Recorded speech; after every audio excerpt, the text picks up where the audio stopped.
What's up, everyone? Hey. Hello, this is Vince, lead pastor of the Bridge, and this is... I'm Chris. Chris Mitchell. Many of you know him. He's our operations pastor. Before we got on here to go live, he said, do you think it's going to be weird if I'm wearing my Bridge shirt in the video?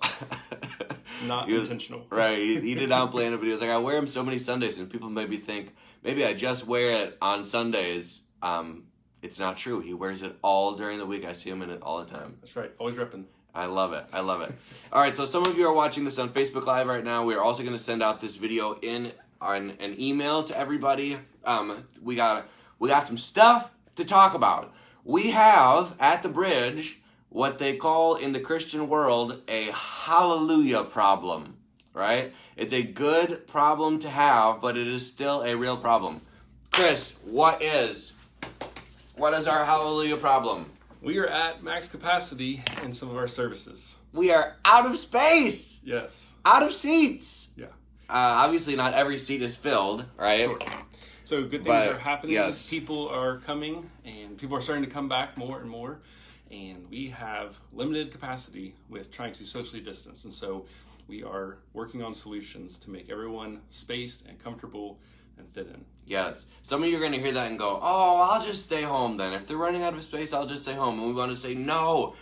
It is great to watch online. We're so glad that so many people are watching online. And if you don't feel comfortable coming back to church, it is okay to watch online. But for those of you that do feel comfortable coming in person, we want to encourage you to come in person because there's something powerful about getting God's people in a room together. And there's also something powerful about having God's people in a room together for people that maybe don't know Jesus and want to meet him. We want them to be able to come into a room with a bunch of people who know and love Jesus. So we want to find creative ways to be able to help everybody who wants to come and who feels safe coming to be able to keep coming. However, we do also want to socially distance. Sure. Right? That is still the government's recommendation. It is still what businesses are doing. And most importantly, there are a ton of people coming to the Bridge right now in person because we are socially distancing. They are coming because they feel safe being in a building because we are socially distancing in the building. If we say we're going to socially distance, but then we pack more people in last minute, people feel very nervous. And I'm not saying they shouldn't feel nervous. I'm saying it's a scary thing to feel like, okay, I came early, I'm in my spot, and now someone's getting put right next to me or right behind me, and I didn't sign up for that. Sure. Right? So that's a hard thing and a scary thing for people. So we have several plans for how to creatively work towards getting as many people in as we can.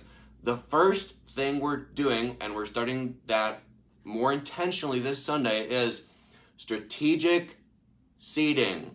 Strategic seating. Chris, what is strategic seating? It's very official. We are going it sounds official, though. Yeah. It's got the alliteration. I can only speak in alliteration. Right? Right. Anyway. We are going to welcome each person as they come in, and we are going to strategically seat them. So a lot of people have the seat that they love and that they feel they experience God the most, but for the sake of fitting everybody in and all of the people visiting and coming back for the first time in a while, we want to be able to space out everyone evenly, but also be able to fit the most people in a row. Right. And someone might say, well, as long as I go in a row that's not closed off, can't I pick which row it is? Sure. Right? But that's actually, even though that makes sense, it's actually not how it works. Right. It actually matters. Tell us about that. So each person or each group of people sitting will take up 6 seats on each side of them. And so if we have a certain number of chairs in a row, and we have a person sitting here and then 3 chairs, and a person sitting here and 3 chairs, it takes up a lot of seats, where if we could sit a larger family in one row, that would take up less seats that we have to use for social distancing purposes. All right. So the ushers are watching people come in, they're watching how big each group is, and then they're placing people in places with the best strategic plan to maximize the number of people we can get in while keeping socially distanced. I think what you're saying is, like, if there was 2 groups of 2, that might take up an entire row. Sure. But you could take 2 groups of 4, depending on how wide the row is, and fill up that row. Exactly. And have 4 times as many people in that row still socially distanced, because those 2 groups of 4 are 2 family units, or they're 2 sets of roommates. So basically what we're asking you, step one, is to really sacrifice, dig deep, and let the ushers seat you in the best strategic place. That might mean sitting in a different spot than you normally do. And I know that's hard for many of you because it feels comfortable to sit where you always sit.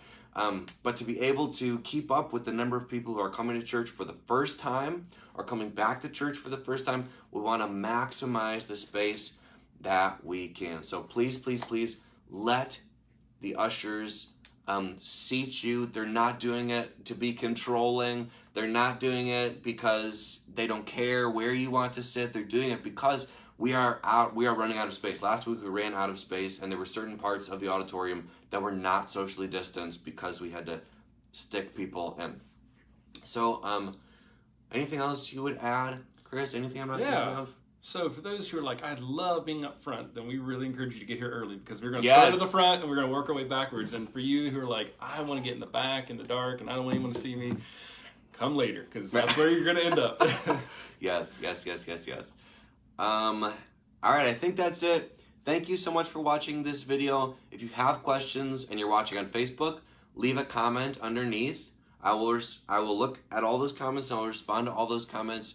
And if you are seeing this over our email blast and you have questions, feel free to shoot an email back with those questions. Again, if you've been ministered to by coming to the building, keep coming to the building because this is step one, but we've got a step 2 planned. That's right. We've got a step 3 planned, and we believe there are some ways that we can continue to reach people and grow and be able to keep people or have people come to the building. It's just going to be, we're going to take steps as we go. This is something also that me and Chris have talked about with the elders. One of our elders, Randy, is actually the head of the usher team. He's an awesome guy. He's been here since the day the church planted. So we've been talking to lots of people, getting wisdom, the best way to handle this. And we really feel like this next step of strategic seating is the best next step. Absolutely. Thank you all so much. We love you so much. We'll see you this Sunday for part 4 of Not Done Yet. Talk to you later. Bye.